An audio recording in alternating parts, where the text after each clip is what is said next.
வானம் வசப்படுமே. கணினித்துறையில் இந்தியர்கள் சிறந்தவர்கள் என்பது பொதுவாகவே ஏற்றுக்கொள்ளப்பட்ட ஓர் உண்மை. கணினிக்கு அடிப்படை கணிதம் என்பதால் கணிதத்திலும் சிறந்து விளங்குகின்றனர் இந்தியர்கள் என்பதில் ஆச்சரியமில்லைதான். கணித மேதை ராமானுஜம் போன்றவர்கள் அந்த துறையில் மேதைகளாக விளங்கினர். எனினும் உலகுக்கு கணிதத்தின் பல்வேறு கூறுகளை அறிந்து சொன்னவர்களும் விளக்கி கூறியவர்களும் கிரேக்கர்கள்தான் என்பது வரலாறு கூறும் உண்மை. 2000 ஆண்டுகளுக்கு முன்பு சாக்ரட்டிஸ், அரிஸ்டாட்டில், பிளேட்டோ போன்ற தலை சிறந்த தத்துவ மேதைகள் மட்டுமின்றி மிகச்சிறந்த சிந்தனையாளர்களும் பகுத்தறிவாளர்களும் உதித்தனர் கிரேக்க மண்ணில். அவர்கள் விட்டுச் சென்ற சொத்து 2000 ஆண்டுகளுக்கு பிறகும் மனுக்குலத்துக்கு மேன்மை தந்து கொண்டிருக்கிறது. அப்படிப்பட்ட மிகச்சிறந்த சிந்தனையாளர்களுள் ஒருவரைத்தான் சந்திக்கவிருக்கிறோம். அவர் தொகுத்து தந்த எலிமெண்ட்ஸ் என்ற கணித தொகுப்புத்தான் உலகின் முதல் டெக்ஸ்ட் புக், அதாவது பாட புத்தகம் என்று புகழப்படுகிறது.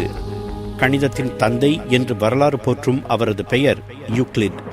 கணிதத்தின் பல்வேறு கூறுகளை ஒருமுகப்படுத்தி தந்த யூக்ளிட் பற்றிய வாழ்க்கை குறிப்புகள் துல்லியமாக பதிந்து வைக்கப்படவில்லை.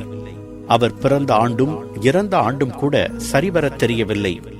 அநேகமாக அவர் கிமு 325 ஆண்டில் பிறந்து கிமு 265 அலெக்சாண்ட்ரியாவில் இறந்திருக்க வேண்டும் என்று ஒரு குறிப்பு கூறுகிறது. எந்த நகரத்தில் பிறந்தார் என்பது கூட குறிக்கப்படவில்லை. அப்படி இருந்தும் கணிதத்தின் மிக முக்கிய கூறுகளில் ஒன்றான ஜியாமெட்ரி எனப்படும் வடிவியல் கணிதத்தை உலகுக்கு தந்ததால்தான் இன்றும் அவரது பெயர் வரலாற்றில் அழியா இடத்தை பெற்றிருக்கிறது. யூக்ளிட் தன் அடிப்படை கல்வியை ஏதென்ஸ் நகரில் பிளேட்டோவின் சீடர்களிடம் பெற்றதாக நம்பப்படுகிறது. எகிப்தில் நைல் நதிப்படுகையின் மேற்கு பகுதியில் உள்ள அலெக்சாண்ட்ரியா என்ற நகரில் கிமு 300 ஆண்டில் யூக்ளிட் கணிதம் போதித்து வந்தார் என்று ஒரு குறிப்பு கூறுகிறது. கிமு 332 ஆண்டில் மாவீரன் அலெக்சாண்டரால் புதுப்பிக்கப்பட்டு புது பெயர் பூண்டது அலெக்சாண்ட்ரியா. அலெக்சாண்டரை பற்றி வரலாறு அதிகமாகவே அக்கறை காட்டியிருப்பதால் அவரது காலகட்டத்தில் வாழ்ந்த யூக்ளிடை பற்றிய ஒரு சில குறிப்புகளும் பதிவாகி இருக்கின்றன. யூக்ளிடுக்கு சில நூற்றாண்டுகளுக்கு முன்பே சில கணித மேதைகள் கிரேக்க மண்ணில் உதித்திருந்தனர். உதாரணத்திற்கு கிமு 585 ஆண்டில் வாழ்ந்த தேல்ஸ் மற்றும் மிலட்டஸ் ஆகிய கணித ஆசிரியர்களை குறிப்பிடலாம். அவர்களை போன்ற அறிஞர்கள் கணிதத்தின் பல்வேறு கூறுகளையும், தியரம்ஸ் எனப்படும் தேற்றங்களையும், ப்ரூஃப்ஸ் எனப்படும் மெய்ப்பிப்பு அல்லது ஆதாரங்களையும் ஏற்கனவே கண்டுபிடித்து உலகுக்கு தந்திருந்தனர். ஆனால் வெவ்வேறாக சிதறி கிடந்த கணிதத்தின் அத்தனை கூறுகளையும் ஒருமுகப்படுத்தி ஒழுங்குபடுத்தி எளிய உதாரணங்களால் விளக்கி செம்மையாக திட்டமிட்டு அவற்றை ஒரு நூலாக முறைப்படுத்தி தந்தவர் யூக்ளிட் தான். அவ்வாறு அவர் முறைப்படுத்தி தந்த நூல்தான் எலிமெண்ட்ஸ் எனப்படும் மூல கோட்பாடுகள் என்ற நூல். அந்த நூல்தான் கடந்த 2000 ஆண்டுகளுக்கும் மேலாக கணிதத்தின் சிறந்த பாட நூலாக பயன்பட்டு வருகிறது. இதுவரை எழுதப்பட்டுள்ள பாடப்புத்தகங்களில் அதுவே மிகச் சிறந்ததாகவும் கருதப்படுகிறது. இத்தனை ஆண்டுகளாக கணிதம் கற்பிப்பதற்கு அந்த நூல்தான் ஆதாரமாக பயன்பட்டு வருகிறது. முன்பிருந்த கணித கோட்பாடுகளை முறைப்படுத்தி தந்ததோடு மட்டுமல்லாமல் ஜியாமெட்ரி எனப்படும் வடிவியல் கணிதத்திலும் அரித்மெட்டிக் எனப்படும் எண் கணிதத்திலும் விரிவான ஆராய்ச்சிகள் செய்து தனது முடிவுகளை அந்த புத்தகத்தில் கூறியிருக்கிறார் யூக்ளிட். ஒரு தெளிந்த கணித மேதைக்குரிய இயல்போடு மிக உன்னதமாக அந்த நூலை யூக்ளிட் வடிவமைத்திருந்ததால் அதற்கு முன் எழுதப்பட்ட வடிவியல் கணித பாட நூல்கள் அனைத்தும் வழக்கொழிந்து போயின. யூக்ளிட் கிரேக்கத்தில் எழுதிய மூல கோட்பாடுகள் நூல் பல நூற்றாண்டுகள் கையெழுத்து பிரதியாகவே இருந்தது. யோஹான் குட்டன்பர்க் உலகுக்கு அச்சு எந்திரத்தை தந்த 30 ஆண்டுகளில், அதாவது 1482 அந்த புத்தகம் முதலாக அச்சிடப்பட்டு வெளிவந்தது.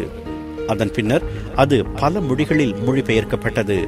கடந்த 500 ஆண்டுகளில் அந்த நூலின் 1000க்கும் மேற்பட்ட பதிப்புகள் வெளியாகி இருக்கின்றன. உலகின் மிக பெரும் விஞ்ஞானிகளுள் ஒருவராக கருதப்படும் சர் ஐசக் நியூட்டனின் பிரின்சிபியா என்ற புகழ்பெற்ற புத்தகமும் யூக்ளிடின் வடிவியல் கணித முறையை பின்பற்றித்தான் எழுதப்பட்டது என்பது குறிப்பிடத்தக்கது.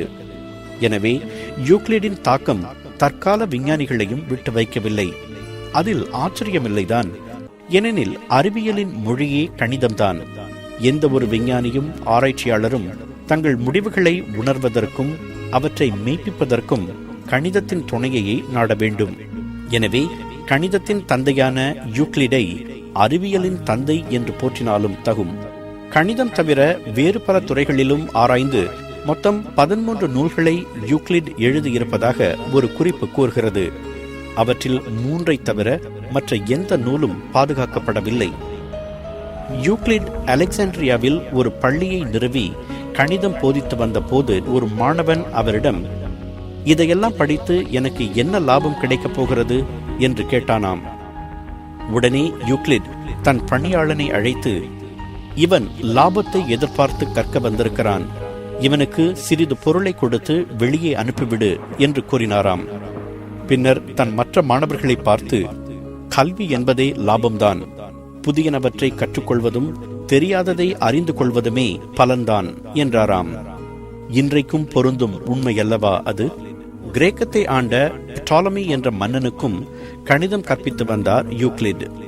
சிரமப்பட்டு கணிதத்தை கற்க விரும்பாத அந்த மன்னன் யூக்ளிடை பார்த்து, கணிதத்தை கற்க வேறு சுலபமான மார்க்கம் ஏதாவது உண்டா என்று கேட்டாராம். அதற்கு யூக்ளிட், கணிதத்தை கற்க உழைப்பை தவிர வேறு வழியே கிடையாது, மன்னரானாலும் மற்றவர்களைப் போலவே சிரமப்பட்டு வியர்வை சிந்தியே கற்க வேண்டும் என்றாராம். அந்த உண்மையும் இன்றைக்கும் பொருந்துமல்லவா? எனவே கணிதத்தின் தந்தை என்று போற்றப்படும் யூக்ளிடின் வாழ்க்கை நமக்கு கூறும் எளிய உண்மைகள் 2 தான். ஒன்று, எப்போதும் எதையாவது கற்றுக்கொண்டே இருக்க வேண்டும். 2, உழைப்புக்கு நிகரான பண்பு வேறு கிடையாது. அவ்வாறு கல்வியும் உழைப்பும் இணையும் போது வசப்படாமல் போகும் வானம் ஏது?